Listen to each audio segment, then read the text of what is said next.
policing needs to be the driving force behind that. And so I wanted to turn to protest policing. Currently, only London and the City of London police receive specific funding for protest, while areas like Greater Manchester, which certainly are regional centres for protest at the very least, if not national centres, receive nothing and have to meet costs through existing budgets. This leaves the Greater Manchester City region about 2.6 million worse off because of protest. And it seems unfair that council taxpayers in my constituency and across Greater Manchester see their precept diluted by protest in that way, whilst council taxpayers in London don't. So would you consider, as part of police reform, a demand-led approach to protest policing so that areas like Greater Manchester are not disadvantaged and having to use stretched existing budgets? So I think, of course, there will always be concerns from police forces all over the country that there are particular pressures that individual police forces face, and those can vary. So sometimes that can be around particular patterns of protest, sometimes it can be around other kinds of forms of crime or other incidents as well. Obviously, the issue that the capital also faces is some of the big national events, from the King's coronation to obviously some of those sort of international events and things as well. There will also be international events that can be held in different parts of the country, which also put pressures on as well. So in the end, we have to keep a balance on all of that. We do need police forces to be able to manage the kinds of pressures that they face within their budgets. And we also need to keep that balance around the country. So that's why there is currently an additional capital city grant for London that isn't replicated in other parts of the country. Obviously, as part of the police reform white paper, we will continue to look at issues of funding all around the country and the way in which funding takes place. But those funding issues are never easy because everybody's always got a particular reason why they want to change the funding formula and the approach. Of course, but considering particularly the recent significant increase we've had in protests and protest policing, do you think that should form an important consideration going forward? And do you think the balance as it stands is currently fair, where London is ring-fenced and other major cities, with Manchester, I feel obliged to point out, hosting many international events alongside seeing extremely high levels of protest, especially in recent months? So I do understand that, and I know that many forces will continue to make representations about different issues. We will always look at representations that are made to us, but all I would say is there is never a perfect way to ensure that funding takes place for police forces, and there will always be individual police forces, probably several around the table from different forces that are here, represented here. They will always want to raise the particular challenges and pressures that they face. Yeah, okay, thank you, Home Secretary. If we could just move to counter-extremism, please. What were the findings of the end-to-end review of prevent thresholds, and did it look at drivers and trends in the growth of extremism, particularly among young boys and men? So, can I say this is one of the issues that I am really worried about. And we are seeing increasing extremism among young people. We are seeing increasing numbers in I think the CT caseload trebling in the space of 3 years involving teenagers. I see it in the kinds of cases that I'm briefed on as well. Just increasing numbers of teenagers, even as young as 13, where there are serious concerns, maybe about Islamist extremism, maybe about far-right extremism, maybe about sort of violent fixated individuals where there is a mixed and unclear ideology, but growing numbers of young people. And I was obviously a cabinet minister in the last Labour government, and we were looking back at just the patterns and the numbers over time. And in the last 3 years of the last Labour government, 14 young people were arrested for terrorism-related activity. in the last 3 years, 114 were arrested. And what we've also seen, I think, is a doubling of the number of young people being referred to Prevent since last summer as well. So I think this does raise some very significant challenges for us. It's one of the reasons that we have we're introducing the youth diversion order as part of the crime and policing bill, but it's also one of the reasons that we are setting changes to Prevent and some reforms to Prevent, looking again at the thresholds for Prevent, but also asking David Anderson to review the overall operations as the interim Prevent Commissioner, so setting up this interim Prevent Commissioner for the first time. And that is one of the things that has come out of the review that we did after the election, the work that we did around countering extremism, was the way in which Prevent needs to reform. Yes, to look at thresholds. I continued to be concerned about the threshold ending up being too high and not enough Islamist extremist cases being referred to Prevent, and the need to do more to make sure more of those cases were being referred to Prevent, but also in the way in which Prevent could respond and the ability of Prevent to work with other local services as well. I know this is an issue that the committee is looking into, and would very much welcome the committee's reflections on some of these issues around young people. There's obviously a broad degree of consensus. I mean, from the National Crime Agency's National Strategic Assessment, from the Director General of MI5, from lots of different figures about the role that online radicalisation is playing in this process. And I think that's a concern reflected by parents and many people right across the country. Many people come and speak to me, and I'm sure other members of the committee as well. So from your perspective, from a national security perspective and a violence and terrorism perspective, what view do you have on the need to limit access to that material online, access in terms of social media channels, and the government's agenda and approach in that area? Yeah, well, some of this is terrorism-related material, and it is unlawful and should not be online. Some of this is about sort of radicalising processes that are taking place online, where the material may not be unlawful, but the approach to young people is exploitative and is dangerous. The first step is obviously the Ofcom have introduced their now new code of practice and their new standards, the new standards now that need to be adopted as part of the Online Safety Act that social media companies now need to adopt, particularly around under 18s, including restrictions around and safety requirements on under 18s. We want Ofcom to be extremely robust in enforcing those standards, and I think it's really important that they do.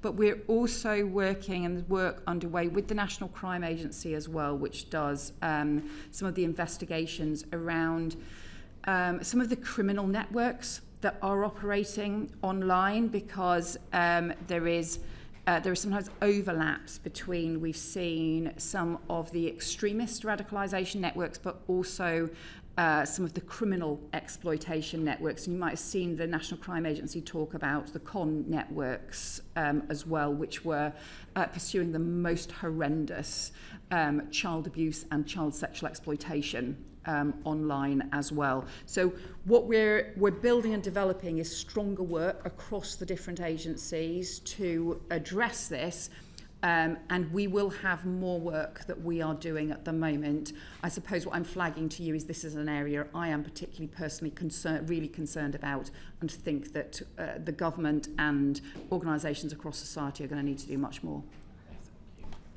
And if I might just finally to move to the international, I've been approached by many concerned Jewish residents and community groups in particular regarding the recent arrest of the 3 Iranian nationals and the support they were giving to the regime in Iran, considering its pernicious role in the Middle East. Given the legal challenges identified by Jonathan Hall in applying the Terrorism Act to state-backed threats, when does the government intend to bring forward legislation to create a new power of prescription to cover such threats? We do need to bring forward new legislation. Jonathan Hall identified challenges with the existing legislation. The existing legislation is drawn around terrorism.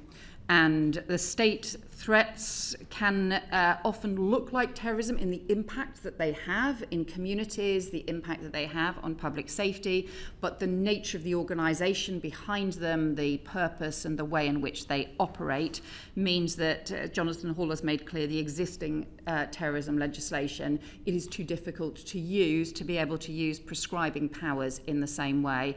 However, I am clear we need a prescribing power for state-backed organisations that pose a threat to our country, and it's incredibly important that we defend our national security and have those powers in place. So we are doing the follow-up work now based on Jonathan Hall's report, based on what those legal provisions will look like. We will bring them in, obviously, at the earliest opportunity.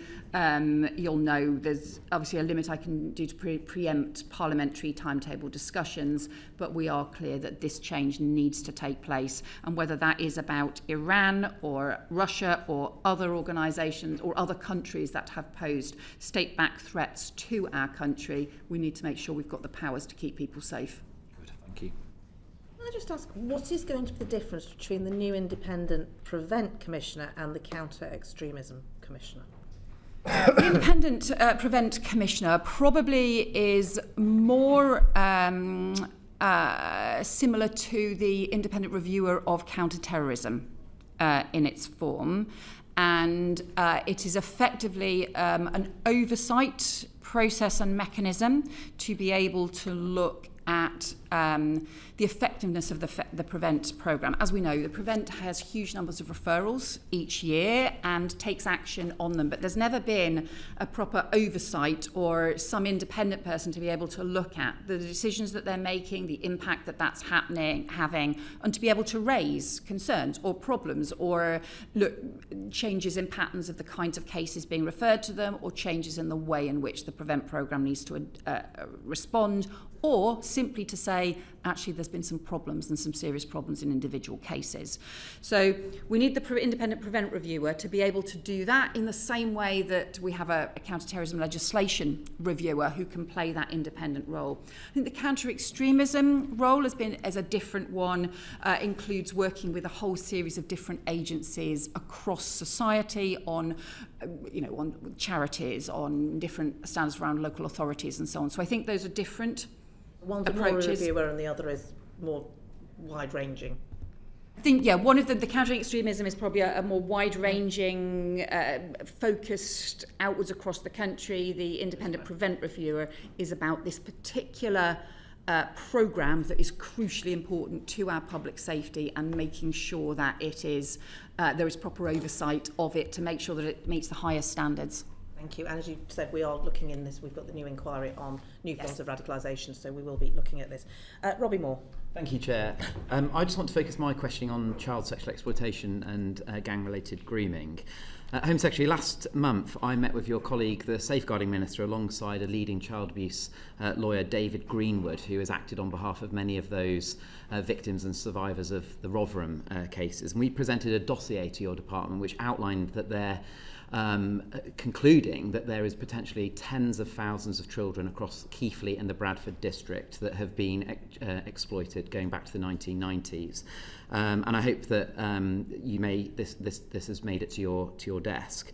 And despite growing calls for a local inquiry, the dossier also listed the documented refusals that we've had at a local authority level and indeed across the mayoralty as to the fact that we should not have a local inquiry, which is deeply concerning to me. So the questions I've got is, are you worried about the situation in the Bradford district? And Does it not set off alarm bells to you that local leaders in Bradford were rejecting the prospect of a local inquiry within hours of your statement that you gave to the floor of the House in January, well before they would have had time to read the contents of your announcement, indeed analyse it properly? Yes, I know that the Safeguarding Minister has met with you, and thank you for the information and evidence that you've provided.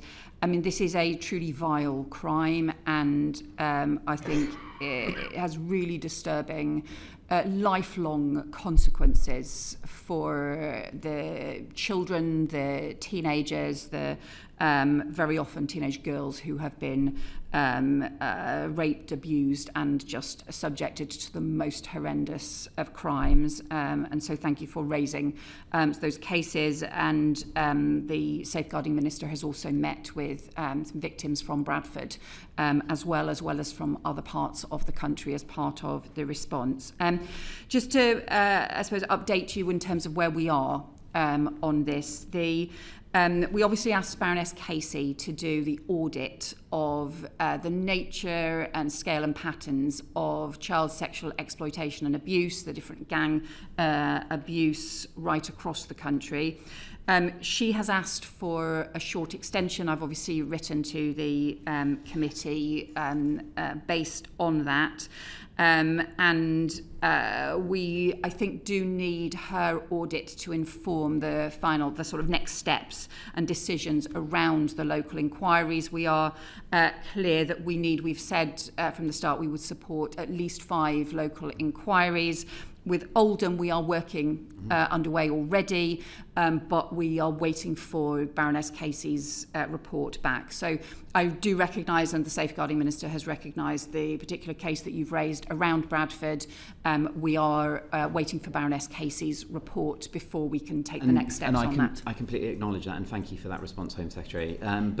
And I will look at that report when it gets released. But the reality of it is that report is not looking specifically at local authorities. It's more focusing on police forces. So the point that I want to put to you is, at Bradford Council, we were given the reasoning by our leader that a report would be too expensive for a local authority to pursue. And my understanding is, based on the announcement you gave back in January, that there will be about a £5 million allocation for 5 local audits, local inquiries to take place. So if Bradford was to be one of those and that money was allocated, would you expect the leadership at Bradford to get behind that? Well, we have identified funding to ensure that we can make sure there is additional funding for local inquiries. Clearly that is important.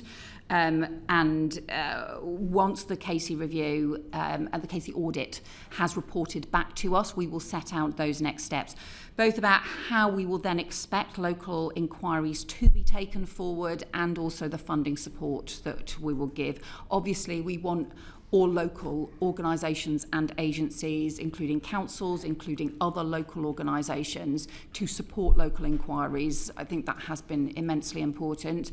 We are looking at the overarching thing, because there is clearly an issue about policing. There is also an issue about local authority responsibilities, because very often victims were in care or were in areas where other social services had engagement with victims, and so there are responsibilities there.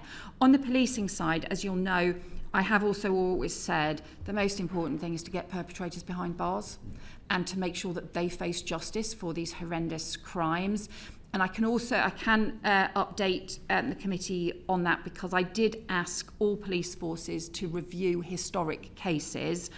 Half of all forces have reported back to the Home Office, and the idea is we've asked them to review cases that were closed when no further action was taken, and where there are cases to then work with the task force, the Police Child Sexual Exploitation Task Force, which is the national task force which has considerable expertise, to then review those cases and to look to reopen and pursue any new lines of inquiry that have not been properly pursued. For around half of all forces have reported back to the Home Office. Now we are waiting for the reports back from the other half of police forces. for those forces, 287 historic cases have been identified for review by the Police Child Sexual Exploitation Task Force, and I will keep the committee updated with progress on that. And may I just expand on bringing it back to local authorities? And this is, don't forget, this is a local authority that has had children's services taken away from it under the previous administration with a new trust structure set up. So there's deep levels of concern about what's going on in Bradford. One of the reasons was, as I've already said, was it will cost a huge amount of money. The second reasoning was the leader of Bradford Council argued that the inquiry, if we had one in Bradford, would simply be paying somebody to write another report and that there would be no new learning. So can I just put the point to you, do you agree with Bradford Council's local leadership in thinking that these local inquiries will provide absolutely no new information or learning?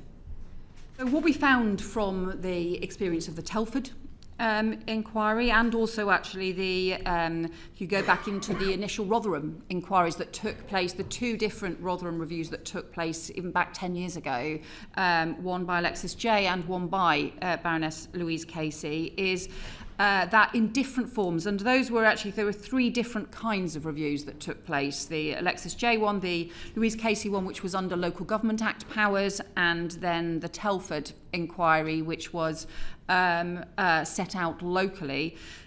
In each of those cases, they uncovered important new local information, but also they provided a basis for action to be taken, and in particular action to be taken both to go after perpetrators and to ensure that new standards are in place.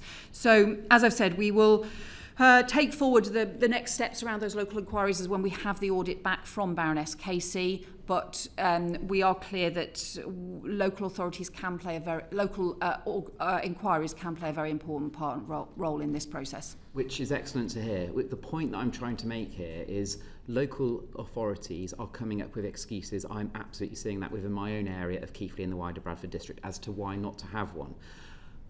Will it be the case where we have local authorities that refuse to put themselves forward to be having an inquiry, that you, as using your powers as the Home Secretary, will step in? Because why on earth are we allowing it to be a voluntary approach at the moment, which is effectively allowing local authorities to mark their own homework? So will it be the case, if Bradford Council continue to refuse to have one, that you as the Home Secretary, when we have presented a dossier to you and made such a huge amount of levels of concern, that you would step forward and make Bradford Council get behind your calls for a local inquiry to take place?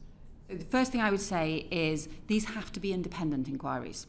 So these can't be inquiries that are done by local authorities. They have to be independent inquiries, and it's only independent inquiries that we will provide funding for. That's what happened with the Telford inquiry. Although it was initiated by the local authority and local organisations, it was then conducted independently. That is crucial. This is, I do understand the questions you're raising, but some of these are the points we will respond to once we get Baroness Casey's audit, because part of what she's looking at is what are the key areas, what are the key issues that are raised in terms of what we know at the moment, and we need to ensure that the framework for those local inquiries and also other reforms that we will need to introduce reflects that evidence and reflects that information. This needs to look at issues around both being able to get to the truth in terms of the police investigations, but also making sure there are proper accountability mechanisms in place. So we're alive to all of those points. We raised some of those points actually at the very beginning of this process when we identified some of the principles that we needed to reflect. We obviously, I think when we had agreed this, the timings for this, we might have had responses earlier, but we are waiting for Baroness Casey's audit, and I hope other people will understand that's important. Thank you. I'm going to move us on. I know that Robbie will keep coming back on this, but Jake Richards. A question on this, Home Secretary, briefly. I've met with victims of abuse and child rape in my constituency and South Yorkshire, and one aspect of this horrific scandal is the fact that some children who were victims of crimes have now got criminal records. I wrote to you just last month seeking for the government to look at ways in which those criminal records could be expunged and justice could be done in that small regard but important regard. I just wonder if there was any update that you could offer the committee. We have to take action on this. The law has changed, but there are still people who have been convicted of crimes where they were being exploited. They were the victim of the most horrendous exploitation, and they were children. And although the law has changed now around the sort of prostitution laws, the idea of treating somebody who was a child as a prostitute when they were being exploited, when they were the victim of the most horrendous exploitation, including the sexual exploitation and rape, I just think is wrong. So the law has changed. We now need to look at the action we need to take to make sure that those historic cases are addressed and people don't carry around that criminal record with them for the rest of their lives for outdated laws and for things that happened in their childhood when they were being exploited. I am going to have to suspend because we have a vote. So we will suspend for 10 minutes. We'll be back at 3:55. Order.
So we will resume following the vote and turn to Jake Richards to ask about digital ID.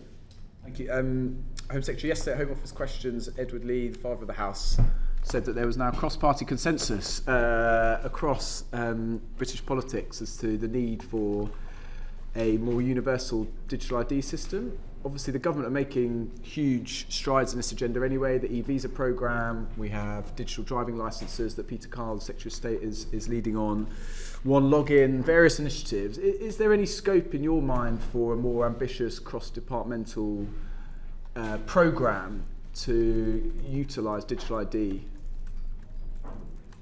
So, as you rightly say, the DCIT department is already developing digital ID. What we are particularly looking at is how we have digital ID for everyone coming to the UK. Through whatever visa, through whatever system that they arrive in the UK, that we have digital ID in those circumstances. So we've set this out in the white paper in terms of what our next steps are on this. So we want, for example, to have a digital service linked to e-visas and linked to our border management process to be able to determine whether an individual is in or out of the UK, whether they have left at the point at which their visa expires, or whether they are overstaying and immigration enforcement action is needed. We also want to ensure the e-visas can effectively be used as a way of having that digital ID around the ability to work, to be here lawfully and to have the ability to work. So one of the things we are doing is now strengthening the enforcement capabilities for our immigration enforcement teams. We've increased the illegal working raids by 40% since the election. And increased arrests for illegal working by around 40% since the election, because we made clear it's a sort of core principle that the rules need to be respected and enforced as part of the immigration and asylum systems. And I think for too long they haven't been. So we need to strengthen that enforcement. But as part of that, if the immigration enforcement teams increasingly have biometric kits, then that allows them to do the on-the-spot checks, whether somebody does have a valid e-visa, whether they are lawfully able to work in the particular with the particular employer or not, and to be able to do those effectively on-the-spot checks.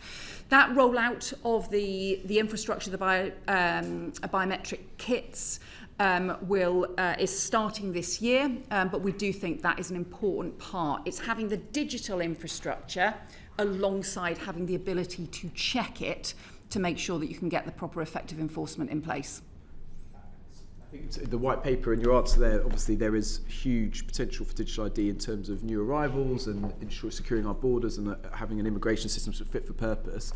Just in terms of the wider population and other issues, so for example, online fraud and online crime is one of the huge challenges for your department and for crime prevention and the criminal justice system. Do you see digital ID having a role to play in that? And yeah, more generally across the population, or do you see it confined to simply an issue of immigration and border control within the auspices of the Home Office, of course, because there are other benefits in other departments? So I think our clear focus is around being able to ensure that we've got proper rules being respected and enforced in the immigration system and in the asylum system as well, that we can make sure that if that there is evidence if people are not here lawfully or they are not working lawfully, we can get that information, we can actually make sure we can take the much stronger action to prevent that kind of abuse of the system taking place. There are then wider considerations for DCIT on making sure that you've also got secure standards, secure underpinning for people to be able to use digital ID, whether it be online and so on as well. So there's wider considerations there.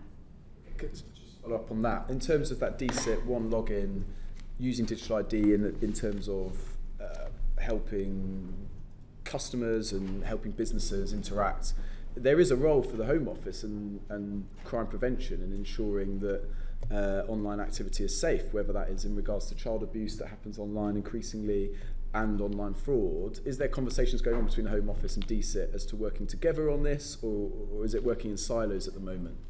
We do work with DCIT Right. on all of the issues around the online crime and online abuse and online exploitation. So there is a lot of cross-government working. And I think part of the issue here is making sure that you can develop systems that can evolve over time to be used in the most effective way. When you talk about the sort of silo systems, we have over a very long periods of time had different silos of different technology operating in different ways, and how you overcome that and how you get systems that are designed to be able to work effectively across not just given different government departments, different agencies as well, is part of the challenge, making sure that you've got systems that are deliverable rather than things that just don't work in practice. And final question on this: are you confident that is happening across all departments? So it's not just DCIT. We've got in the NHS are increasingly using patient passports. In the education department, we have unique identifiers for children, which has just been in legislation. Do you feel confident that cross-departmental working in this digital space is happening better than it did before when you were in government, for example? So, I think the digital Technology's technology has moved on a very long way since then. So we are using, some of the issues, again, look, this is from an immigration perspective, but I know, that, for example, we're looking at ways in which you can use the technology that we have around whether people are in the country or not in the country, depending on both, not just the visas they have, but also the check-ins and outs through the border, and that border, using the sort of modern technology at the border as well, can also then be integrated with issues of fraud around other government departments as well, whether that be around DWP or whether that be around HMIC or other agencies as well, to make sure that they are able to take action if you have somebody who has been claiming something here and actually is living somewhere else and is not eligible. Margaret Malone. Oh yes, thank you. Home Secretary, one of the government's priorities, and quite rightly so, was to halve violence against women and girls. In the short term, would you see that the kind of reporting in the levels that is actually happening, that's a sign of things not going so well, or do you see it a different way?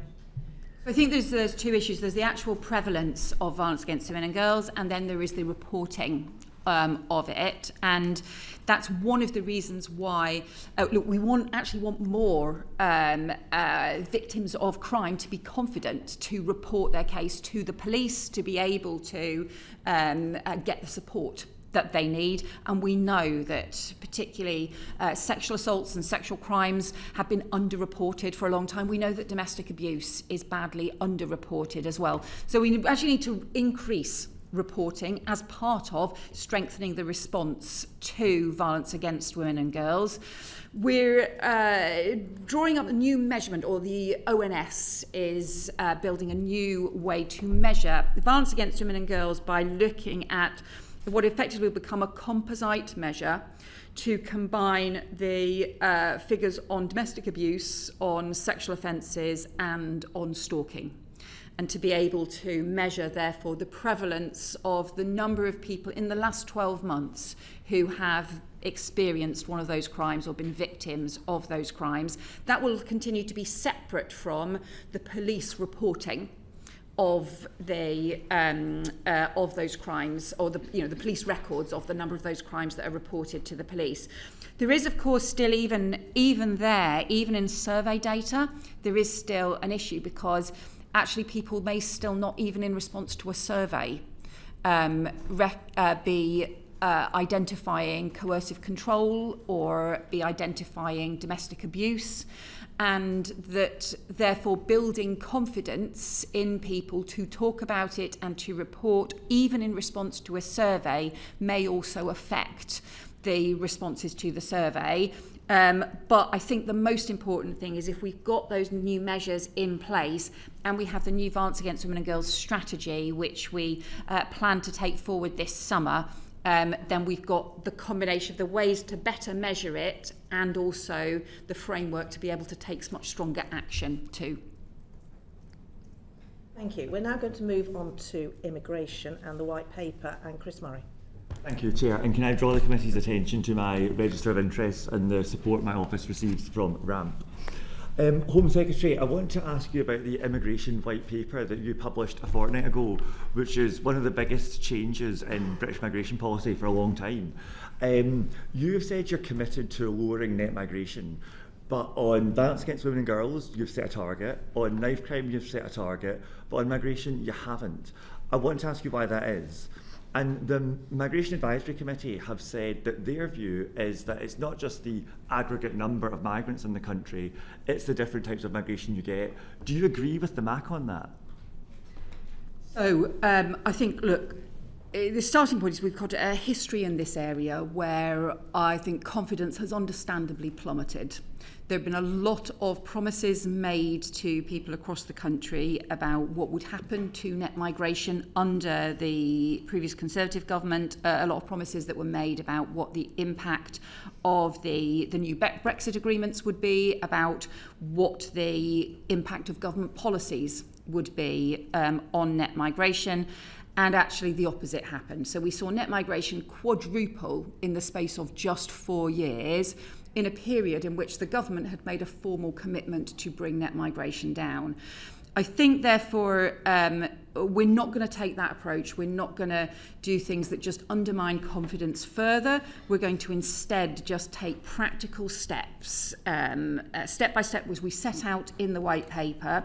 We have identified the impact of some, not all, of the measures in the white paper. So the measures around the English language higher standards, the higher standards for the skilled visa, the higher skills thresholds, the removal of the care worker visa from abroad, a series of those measures, and the combined impact of those is to further reduce the visas issues by expected around 100,000. So we will set out those sorts of measures, and of course the net migration statistics will continue to be published so people will identify and be able to see the progress.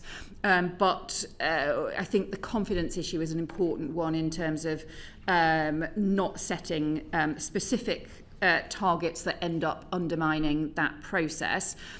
I do agree, though, that there are also different kinds of migration and that we need to look at those very differently. So, of course, international students coming here to study, to learn, to bring new investment into not just our higher education institutions, but into our economy and into communities is really important.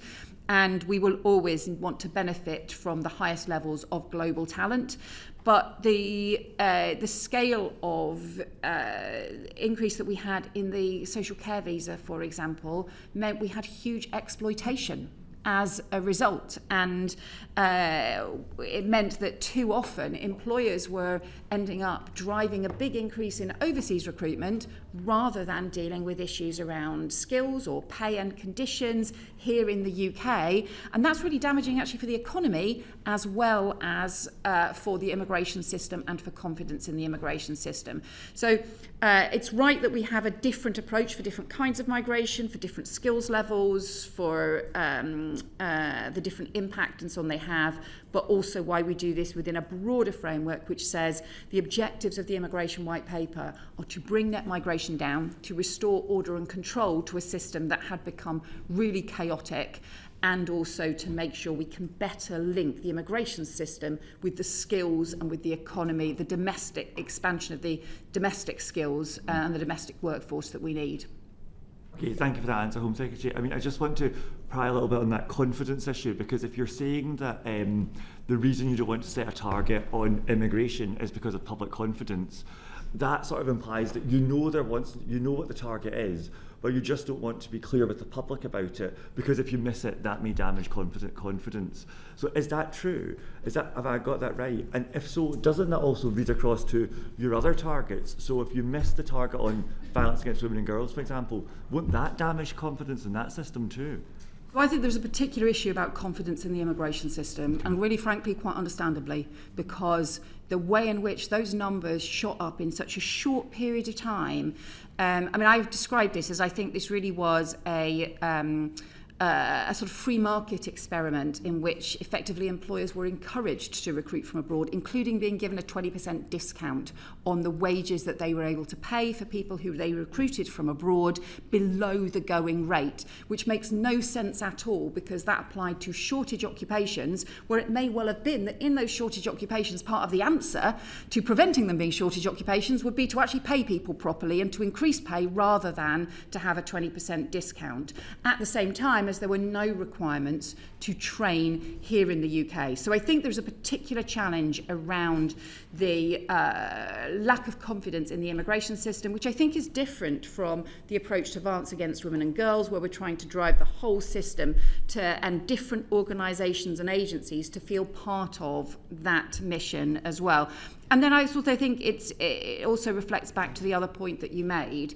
So we want international students to continue, but we don't think, and we agree with the previous government belatedly at the very end of their period, that we don't think that short-term master's students should be bringing dependents. We think that we need to have global talent, and we need to make sure that we've got the right approach for those high potential individuals, but we should not have the care work being recruited from abroad. So we are differentiating. There's an overall approach, which is net migration needs to come down, but it's also about restoring control and recognising the different kinds of controls we would have in the system for different kinds of migration. Great, thank you. And so you started touching there on the economic impact of migration, and it's obviously clear that the government's number one mission is economic growth. But I think this is the first white paper the government has published that doesn't, address economic growth particularly. So I wanted to ask, why was that, and what's your view on the economic impact of migration? And just returning to that point about different types of migrants having different impacts. Do you think it's too crude to see all migrants the same when you analyse their impact on the economy? Because I know the OBR does that, and I wonder what your view of that is. So I think one of the things that we highlight as part of the immigration white paper is the importance of increasing domestic skills, and what that does is that actually also improves our productivity. In the period in which we saw net migration quadruple, and the biggest driver was increase in overseas recruitment and an increase in work visas during that period, we also saw reductions in the level of investment in skills in the UK, the reductions in the level of training in the UK, and we also saw a big increase in the number of working age people who were inactive and who were not in the labour force at all. And those things are related, and that's why it's really important that we have a broader approach to the labour market that looks at all of the different aspects, instead of just thinking, well, there's a labour market problem, what's the answer? Oh, well, let's increase migration. Actually, that is counterproductive for our economic growth, that is counterproductive for our long-term economic sustainability, and counterproductive for productivity. I think we are talking about shifting from what had been, over the last 5 years, high immigration, low skills approach to the economy, to bringing down immigration and making sure we boost skills. So immigration will always be an important part of the UK for generations. People have come to the UK to work in our NHS or to start up businesses or to be part of our universities. That has always been important and will continue to be so. But it has to be controlled and managed. The immigration system has to be controlled and managed. Otherwise, it's not fair, it's not effective, and it's not sustainable. And that's why the whole approach is about that restoring control and order to the system. And by doing so, I think that helps support growth rather than always being seen as this sort of polarised approach that somehow runs contrary to growth. Thank you. And then my final question is exactly on that question on skills and immigration. The concern would be that as you reduce the people coming into the country, there's a skills gap that isn't met by the domestic workforce fast enough. And we see that in a lot of sectors, but some of them are really critical to the government achieving its objectives. I'm thinking particularly of house building. How confident are you you're working with other departments and other key sector stakeholders to manage any skills gaps that would be an externality of your policy? Construction's a really good example. So construction will continue to be on the temporary shortage list, so the new temporary shortage list, but the difference between the temporary shortage list and the previous lists that the government's had with discounts and so on is the temporary shortage list, the whole approach should be, first of all, that this should be a temporary arrangement, that secondly, this needs to be combined with having a workforce strategy in place. So we already have the important components now with the work that Bridget Phillipson has announced to train up 60,000 construction workers over the next few years. So these two things go hand in hand, and it's a very good example of, yes, there should be provision under the temporary shortage list to recruit from overseas, but it has to be alongside that training and that domestic workforce strategy. So the new approach we want is the Labour Market Evidence Group, which should bring together the different skills bodies, including not just Skills England, but the different devolved skilled organisations and governments as well, alongside DWP, because that is about labour market access, alongside the Industrial Strategy Council, because that's also about the role of employers and some of the issues around terms and conditions and the way in which that impacts as well, and the Migration Advisory Committee. And for these different labour market bodies that have all only looked at one aspect of labour market policy in the past, there's been no overview that says, do you know what, we've got a huge shortage of construction workers, so what are we going to do? How are we bringing all of this partnership together?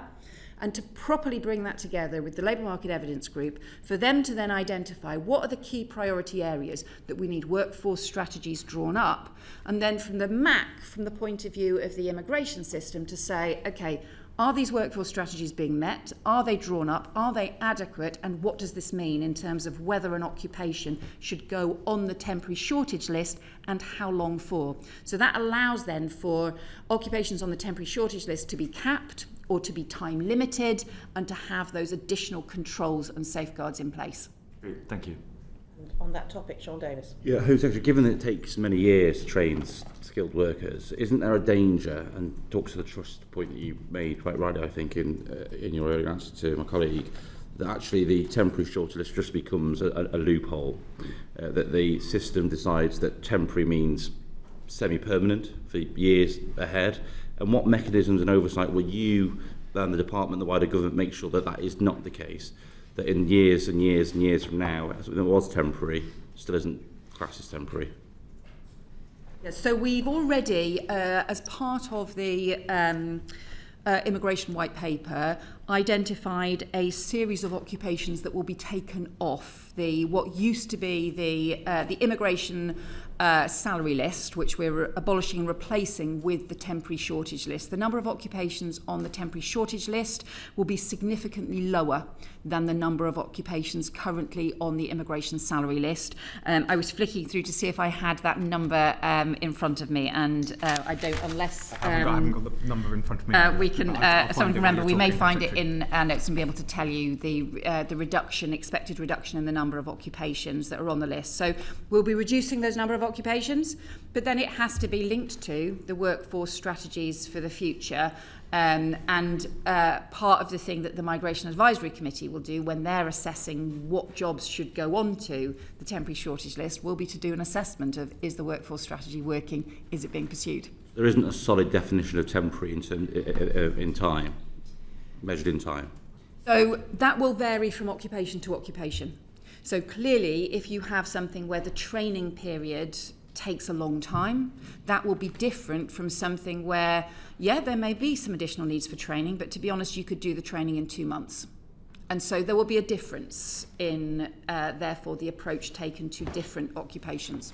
And we've got millions of job vacancies currently. We've got millions of people unemployed or economically inactive.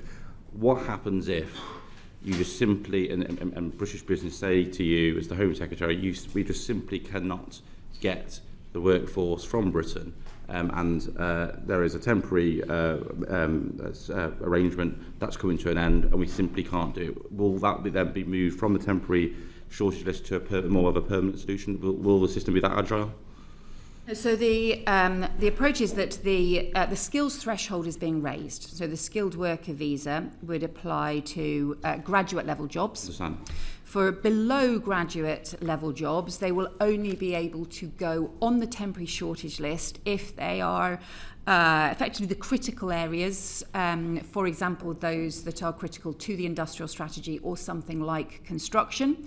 But there will be some areas where actually there probably are shortages at the moment that industry themselves need to address and can do so relatively swiftly, that they will not be put onto the temporary shortage list.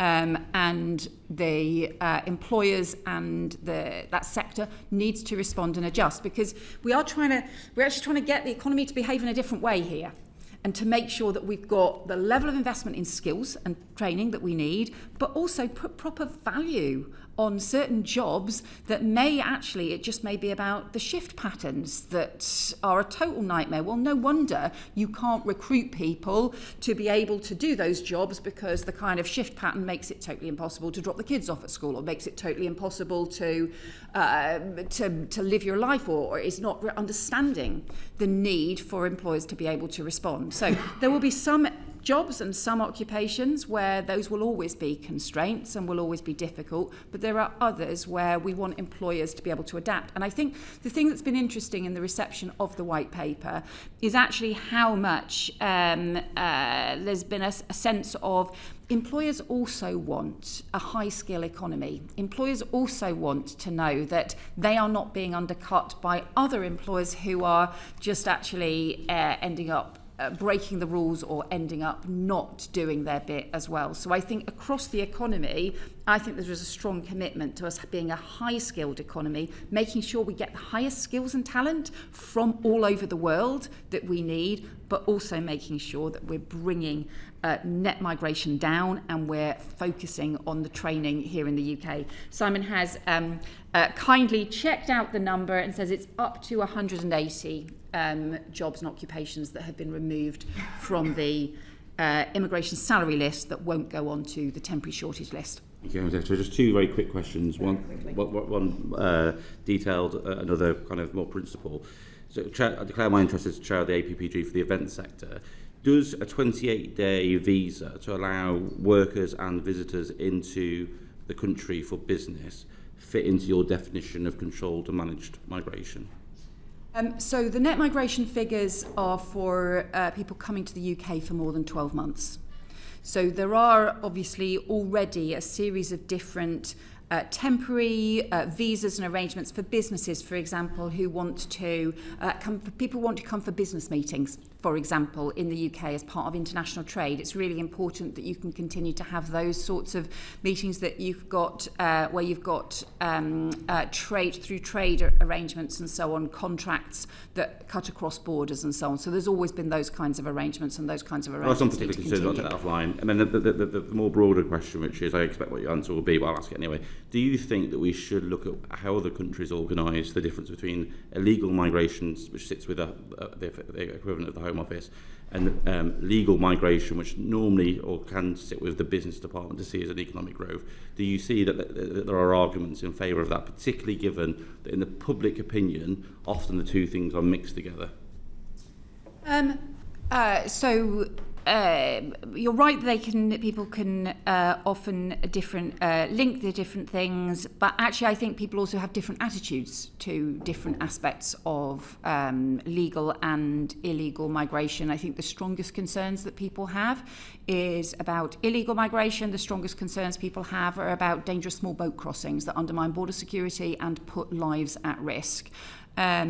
I think, though, I think trying to sort of carve up different systems, you just spend a huge amount of time doing so. In the end, there has to be order and control across the board.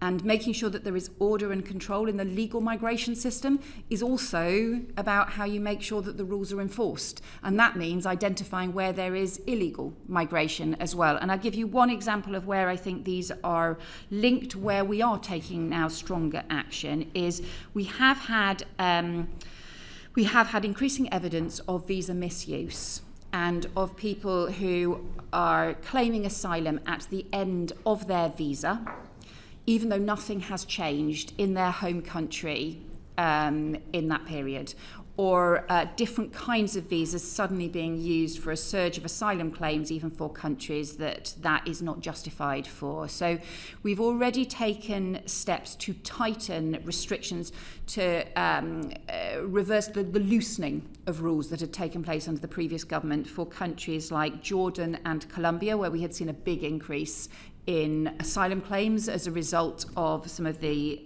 loosening of visa controls. We've also taken some action around some of the visa measures around Trinidad and Tobago as well, just about making sure that we can restore order to the system. There are some other areas we are looking at, including areas where people are claiming asylum at the end of their student visa, again, even though nothing significant has changed in their home country during that period as well. So that's why I think there are benefits from having all of these systems interrelated. Thank you.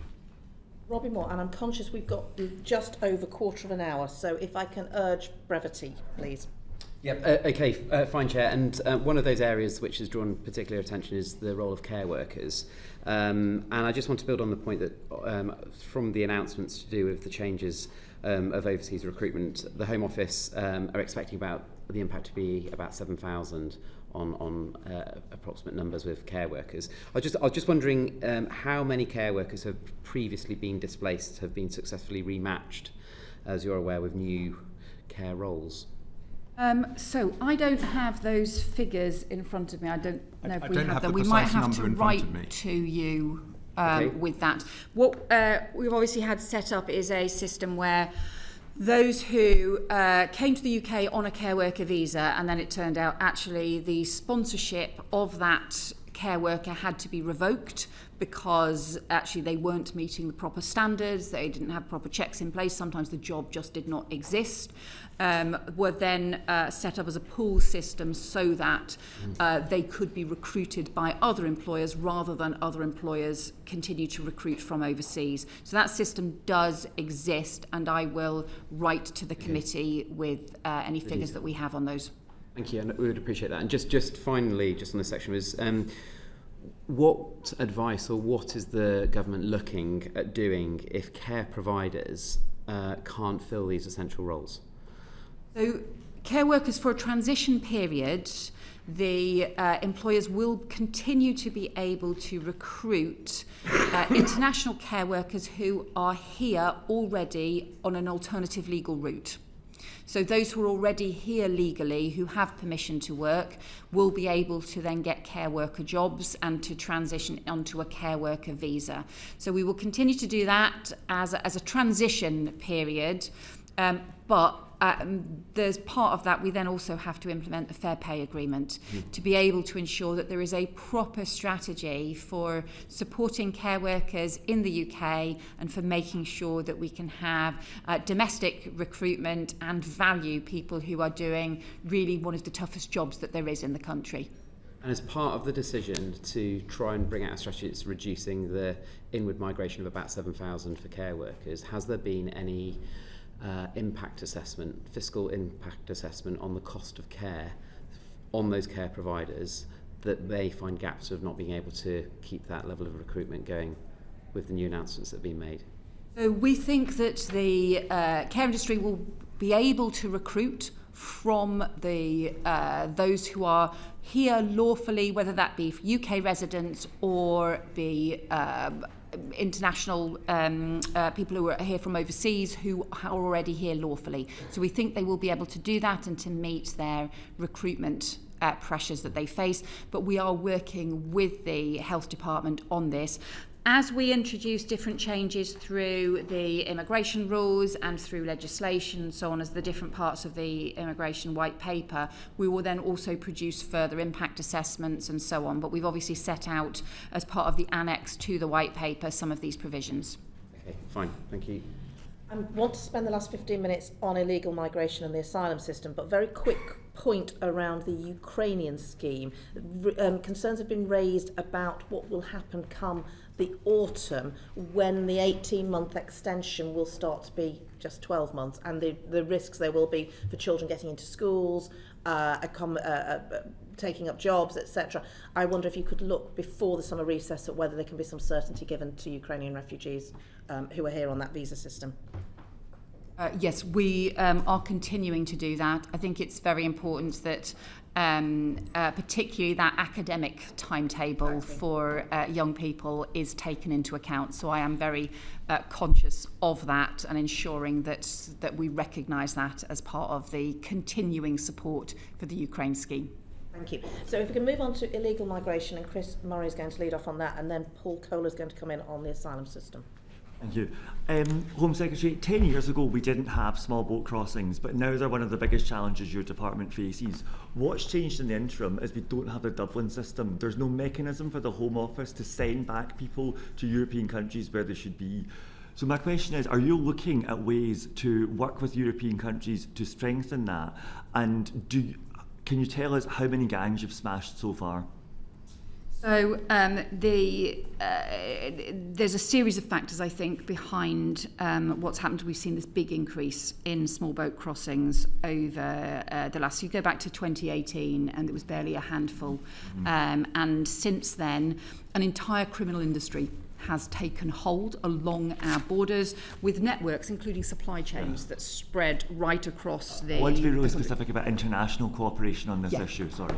We don't have much time, so forgive me. So in terms of strengthening the international cooperation, we obviously always said that we would like to see a replacement for the Dublin scheme and to recognise the impact of that. And it is something that there is evidence of people who arrive in the UK raising that as being a factor for them. But look, nobody should be making these dangerous boat crossings. They do undermine border security, they put lives at risk, and it was completely unacceptable, the numbers that we saw on Saturday, but also the continuing nature of the problem.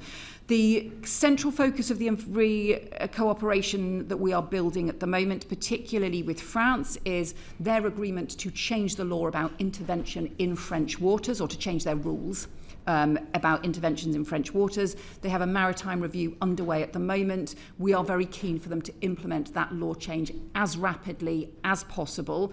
And also, I was in Berlin last week, meeting with the German Interior Minister to talk about the stronger enforcement we need and their agreement to change the law in Germany so that we can go after the warehouses that are in Germany.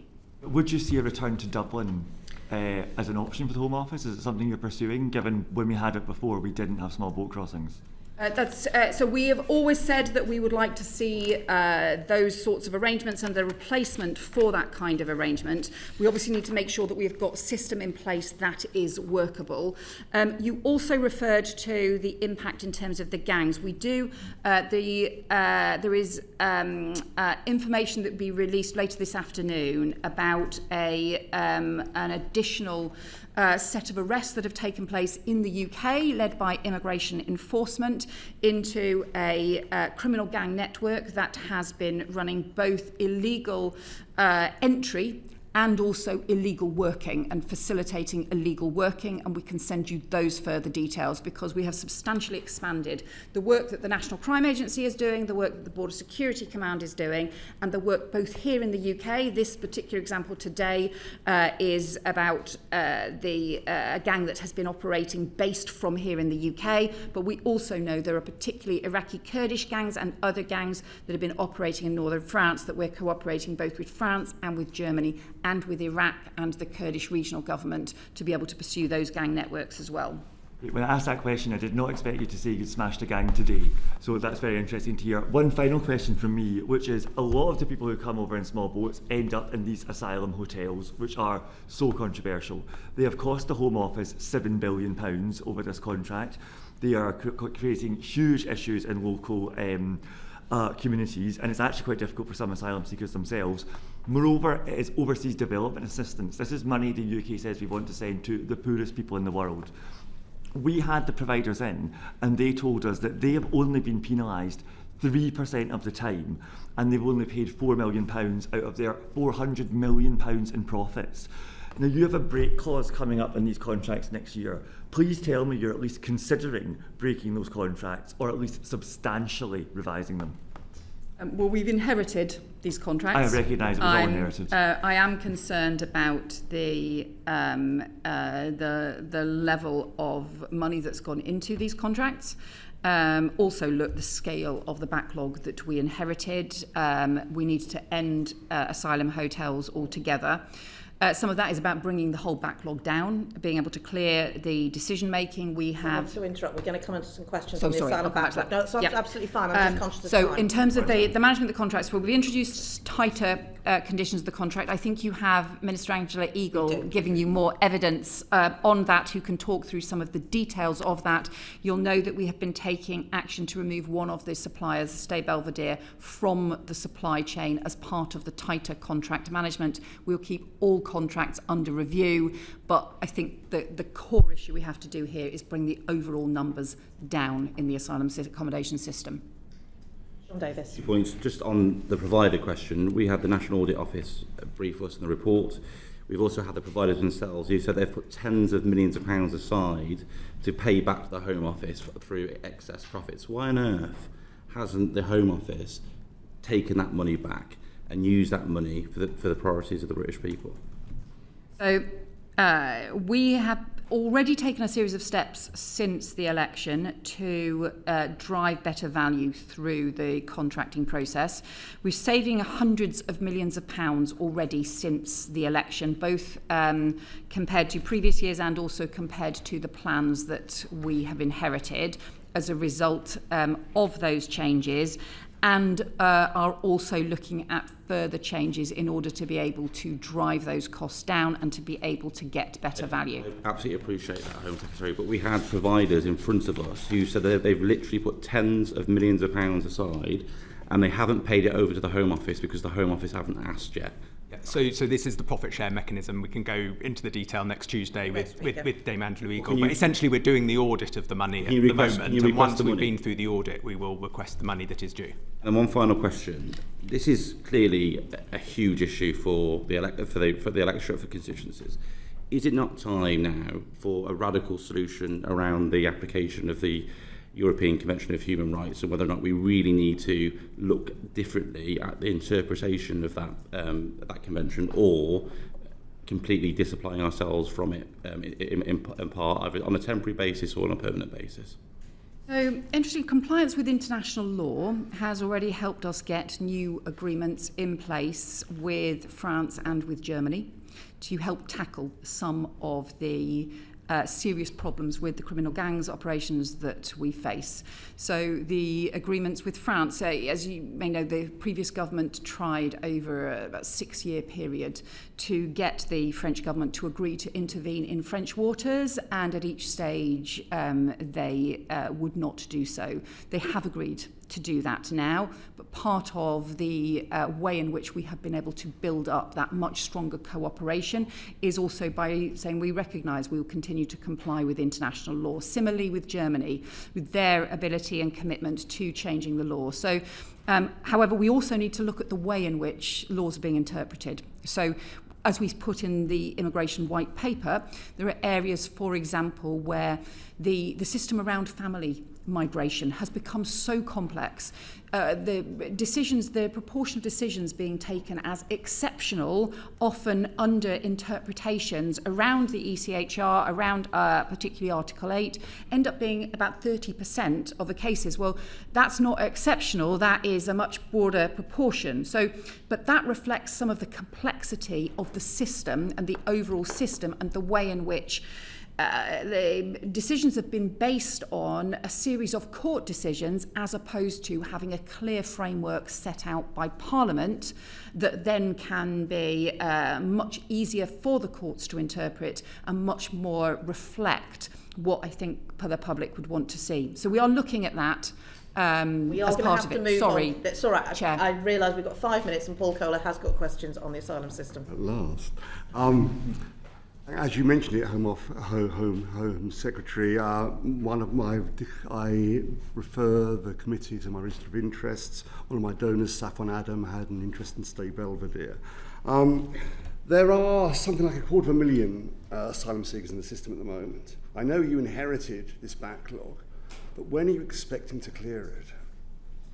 So we've already had a significant drop in the number of people waiting an initial decision. So the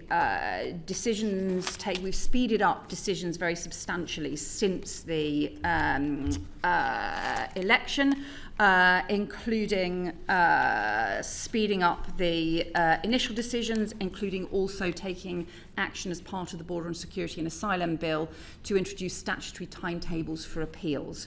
Because whilst we can make substantial progress on the initial decisions, and we are doing so on those, and expect that to continue to come down over the coming months as well. What's the target on that? What are you looking at with regard to the initial decision? When should that be made?